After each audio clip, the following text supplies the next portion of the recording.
Hello everyone, আসসালামু আলাইকুম। আমি কানিজ। আমি Sanjida. Welcome to our sisters kitchen. আজকে আপনাদের সাথে শেয়ার করব হালিম রেসিপি। তো চলুন রেসিপিটি দেখে নিই। প্রথমে একটি পাত্রে গরম পানি করে নিয়েছি, উষ্ণ গরম পানি। সেখানে আমি রাঁধুনি হালিম মিক্সড দিয়ে দিয়েছি। দিয়ে নাড়াচাড়া করে ঢেকে রেখে দেব আধা ঘন্টার জন্য। এরপর আমি চুলায় প্যান বসিয়ে দিয়েছি এবং পরিমাণ মতো তেল দিয়ে নিয়েছি। তেল যখন গরম হয়ে আসবে 1 কাপ পেঁয়াজ দিয়ে দিয়েছি বেরেস্তার জন্য। হালিমে পেঁয়াজ বেরেস্তা দিলে খেতে ভালো লাগে। পেঁয়াজ যখন ব্রাউন কালার চলে আসবে তখন নামিয়ে দেব। হালিমে পেঁয়াজ বেরেস্তা দিলে টেস্টটা দ্বিগুণ বেড়ে যায়। এখন আমি নামিয়ে নিচ্ছি। বেরেস্তা উঠিয়ে নেওয়ার পরে একই পাত্রে আমি আরেকটু তেল দিয়ে নিয়েছি। তেল দিয়ে আমি গরম মশলা দিয়ে দিলাম, 2 টুকরো এলাচ, 2 টুকরো দারচিনি দিয়ে হাফ কাপ পরিমাণ আমি পেঁয়াজ দিয়ে দিয়েছি। হালকা নাড়াচাড়া করে তেজপাতা দিয়ে দিলাম 2টো। তেজপাতা দিয়ে নাড়াচাড়া দিয়ে এখন দিয়ে দিলাম লবণ, পরিমাণ মতো লবণ দিয়ে নেবেন।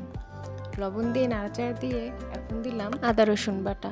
আদা রসুন বাটা দিয়ে একটু রোস্ট হয়ে আসলে তারপর দিয়ে দেব মশলা। এখানে আমি নিয়েছি হলুদ গুঁড়ো, ধনিয়া গুঁড়ো, জিরার গুঁড়ো, গরম মশলা গুঁড়ো, মরিচের গুঁড়ো। এরপর দিয়ে দিলাম রাঁধুনি মশলার যে মশলাটা থাকে সেটা অর্ধেক পরিমাণ দিয়ে দিলাম। দিয়ে নাড়াচাড়া দিয়ে একটু ভেজে নেব। এমনভাবে ভাজতে হবে যাতে মশলাটা পুড়ে না যায়। তারপর একটু গোলমরিচ দিয়ে দিলাম। গোলমরিচ দেওয়ার পর আমি এখানে রেগুলার করে কাটা মুরগির মাংস দিয়ে নিলাম। বেশি বড় সাইজ করিনি, মিডিয়াম সাইজ রেখেছি। দিয়ে নাড়াচাড়া দিয়ে এখন একটু পানি দিয়ে দিয়েছি মাংসটা সিদ্ধ হওয়ার জন্য। এখন ঢেকে দেব। কিছুক্ষণ পর ঢাকনা উঠিয়ে দেখে নেব মাংস সিদ্ধ হয়েছে কিনা। তার আগে আমি এখানে একটু টমেটো সস টমেটো সস দিয়ে আমি 5 মিনিট ঢেকে দিয়েছিলাম। এরপর ঢাকনা উঠিয়ে দেখে নিচ্ছি মাংসটা সিদ্ধ হয়েছে কিনা। দেখুন মাংস কিন্তু সিদ্ধ হয়ে এসেছে। এরপর প্রথমে যে আমি ব্লেন্ড করা ডালগুলো ভিজিয়ে রেখেছিলাম সেগুলো এখন দিয়ে দিলাম। দিয়ে আরেকটু পানি দিয়ে আমি এখন ঢেকে রেখে দেব। এরপর 5 মিনিট পর ঢাকনা উঠিয়ে যখন বলক চলে আসবে তখন একটু নাড়াচাড়া দিয়ে দেব যাতে নিচে লেগে না যায়। এরপর আমি আবার ঢেকে দিলাম। ঢাকনা উঠিয়ে এখানে আমি ঝালের জন্য কাঁচামরিচ দিয়ে দিয়েছি। এটা আপনারা আপনাদের পরিমাণ মতো দিয়ে নেবেন। এরপর আমি আদা কুচি দিয়ে দিয়েছি। আর প্রথমে যে পেঁয়াজ বেরেস্তা করে রেখেছিলাম 1 কাপ, সেখান থেকে অর্ধেক কাপ পেঁয়াজ বেরেস্তা দিয়ে দিয়েছি। এরপর আমি হালিমের মশলা যে রেখে দিয়েছিলাম সেটা এখন দিয়ে দিচ্ছি। হালিমে পরে একটু মশলা দিলে খেতে ভালো লাগে। এরপর আমার একটু লবণ প্রয়োজন হয়েছিল, তাই একটু লবণ ব্যবহার করেছি।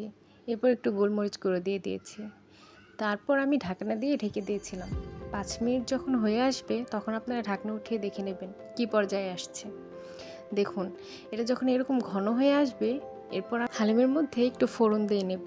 হালিমে একটু ফোড়ন দিয়ে নিলে খেতে ভালো লাগে। এখানে 2টা রসুনের কোয়া আর একটা পেঁয়াজ দিয়ে আমি একটু ফোড়ন দিয়ে নিলাম। এরপর নাড়াচাড়া দিয়ে কিছুক্ষণ রান্না করে নেব। তারপর আমি দিয়ে দিলাম ধনিয়া পাতা। ধনিয়া পাতা যে কোনো খাবারে দিলেই এর টেস্ট আরও বেড়ে যায়।